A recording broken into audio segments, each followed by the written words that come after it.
네, 저 박수진 기자라고 합니다. 우선 일단은 이 자리에 저를 불러주신 이유는 많이 반성하라는 의미가 가장 큰 것 같고요. 네, 사실 참 우연이지만 제가 이 당시에 이 사건을 뭐 직접적은 아니지만 간접적으로 취재했던 기자 중에 한 명이기도 했고, 그래서 그때 당시 이 기사를 다뤘던 사회부 기자들이 어떤 상황 속에서 이걸 취재했는지에 대한 이야기를 전달드릴 수는 있을 것 같아요. 그리고 제가 여기 발제문이라기보다 토론문에 적었던 내용들은 사실 법적인 어떤 이야기나 뭐 저희가 언론 제가 아닌 누가 오더라도 여기 지금 지적해주신 상황에 대해서 반박을 하거나 할 수 있는 사람은 아무도 없을 거라고 생각을 합니다. 누구나 다 알고 있고 누구나 다 지켜야 한다고는 생각하고 있지만 현실적으로 반영이 되지 않는 것이 가장 큰 문제인데, 그렇다면 왜 기자들은 이걸 현실에 반영하지 못하고 있는 것인가에 대한 고민을 좀 했었습니다. 그래서 제가 고민을 했던 지금 언론이 처한 현실에 기인해서 어떤 문제가 있어서 그런 적용이 되지 않는지에 대한 이야기를 말씀을 드리는 게 제가 이 자리에서 할 수 있는 일이 아닐까 싶은데요. 정리해서 일단 말씀을 드리면, 당시에 이제 나주 사건이 일어났을 당시에 그 해에 참 사건이 많았습니다. 2달 전에 통영에서 김정덕 사건이라는 사건이 있었는데, 그때 당시에 언론들이 보도를 경쟁적으로 좀 진행했던 면이 있었고, 근데 그때 참 변수가 나타났던 게 부모님의 아동방치라는 그런 보도가 있으면서 보도에 좀 전환이 일어났던 적이 있었어요. 근데 그 사건 이후로 2달 후에 다시 이런 사건이 발생을 하니까 언론사들이 경쟁을 할 수밖에 없었고, 굉장히 경쟁적으로 기자들을 나주 지역으로 내려보냈었습니다.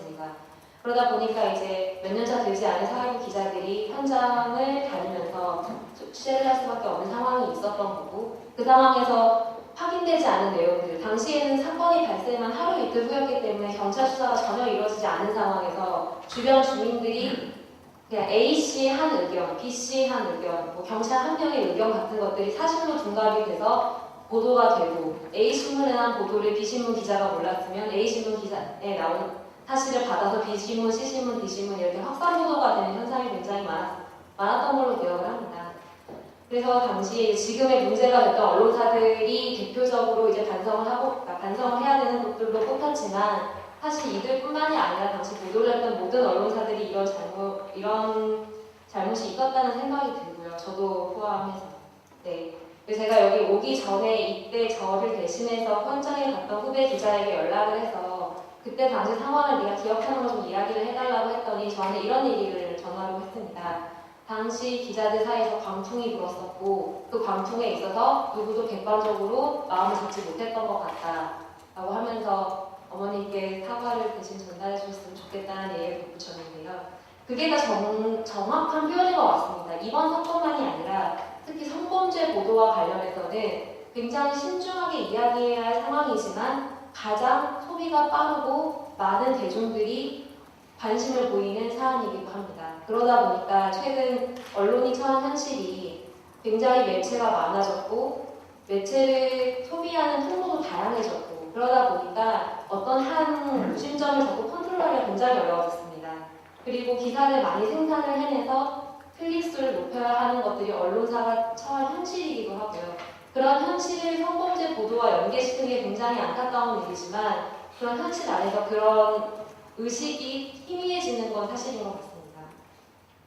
제가 여기 몇 가지 포인트들을 적어놨는데, 제가 지금 말한 것들에 대한 구체적인 이야기들인 것 같고요. 앞에 말씀해주셨던 변호사님과 이제 교수님께서 하신 말씀의 포인트는 이제 언론인의 각성이 필요하다. 그것을 위해서는 교육과 더불어 이게 제대로 지켜지지 않았을 때의 어떤 형사적, 민사적, 법적 조치가 필요하다라는 말씀을 하셨습니다.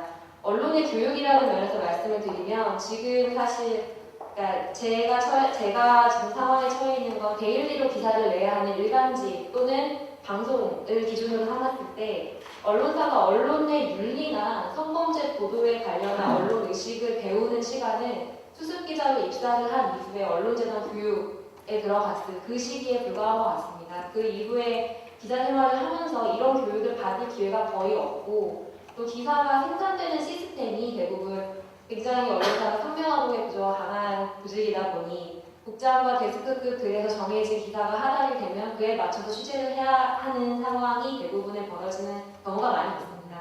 그런 상황이 됐을 때 과연 이런 언론 교육에 한 수십 년 전, 5년 전 언론재단 때 받았던 그런 것들을 기억해서 취재를 하는 경우가 참 안타깝지만 많이 없는 것 같습니다. 교육의 필요성이 좀 주기적으로 그리고 일반 평기자뿐만이 아니라 어떤 보도의 권한을 갖고 있는 책임자들에 대한 교육도 뭐 언론재단이나 기자협회 등에서 좀 신경을 써주신다면 더 좋지 않을까라는 생각을 좀 해봤고요. 그리고 두 번째 어떤 법적인 조치 이 부분은 언론사들이 좀 많이 생각을 하고 있는 것 같습니다. 그러니까 한 예로 저희 회사가 될지 모르겠지만 어떤 저희가 엄청난 기준을 갖고 있어서 그랬던 건 아니었는데 당시 이 나주 사건 당시에 저희는 기사를 3개밖에 쓰지 않았습니다.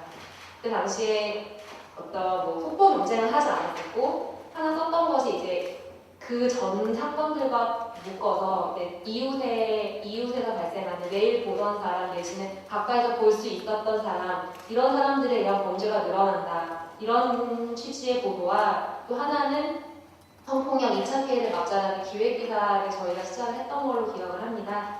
근데 사실 저희가 좀 전에 말씀드렸듯이 뭐 엄청나게 대단한 윤리가 있어서 그랬던 건 아니었고 그 상황이 그랬던 것 같습니다. 그때는 저희가 팩트 취재가 좀 불명확하다는 생각을 했어서 명예훼손이 걸릴까 좀 두려웠던 것 같아요. 저희 부장이나 국장이 니네 명예훼손 걸리면 어떡할 거냐라는 얘기를 했던 기억이 나는 것 같습니다. 근데 그게 당장 명예훼손이 걸렸을 때 벌어지는 그런 상황들 기자들이 그 언론사에 찾아가서 또 변호사님 앞에서 이제 막 소명을 해야 되고 이런 상황들이 있기 때문에 그런 상황들을 명피하고 싶어서였던 거지 어떤 엄청난 윤리의식은 아니었지만 이러한 의식들이 점점 커지고 있는 건 맞습니다. 요즘 언론사를 둘러싼 소송들이 많아지고 있기 때문에 그것을 두려워하고 좀 고려를 하는 것은 맞지만 좀 전에 지적해 주셨듯이 굉장히 무지한 것도 사실입니다. 저는 사실 지금 좀 전에 변호사님들이 짚어주신 이러한 많은 법 적용이 언론사의 명예훼손과 사생활침해에 적용되는지 사실 좀 몰랐던 부분이 큽니다. 근데 이런 것들에 대한 교육이 필요하다는 것을 느끼고 무시하다는 사실에서 사실 공감을 크게 하는 바이고요. 근데 한 가지 다만 좀 걱정이 되는 것은 제가 제대로 이해를 했는지 모르겠지만 어떤 언론사가 성범죄 보도 내지는 뭐 폭력과 관련 보도를 하는 데 있어서 여기까지는 보도할 수 있고 여기까지는 보도할 수 없다라고 하는 것이 어떻게 보면 기사를 작성하고 취재를 하는 데 있어서 제한을 둘 수 있는 요지로 발전할 수 있는 면도 있다고 생각을 합니다. 그런 부분은 앞으로 좀 같은 교류를 통해서 좀 논의를 좁혀가야 되는 부분이 아닌가라는 생각이 토론이 사실은 이루어질 수 있을까라는 생각을 좀 하는데요. 일단 제가 말씀드릴 수 있는 부분은 이런 정도이고 언론사의 이런 현실에 대해서 제가 뭐 좀 말씀드릴 수 있는 부분이 있으면 추후에 다시 말씀드리는 걸로 하면 좋을 것 같습니다. 감사합니다.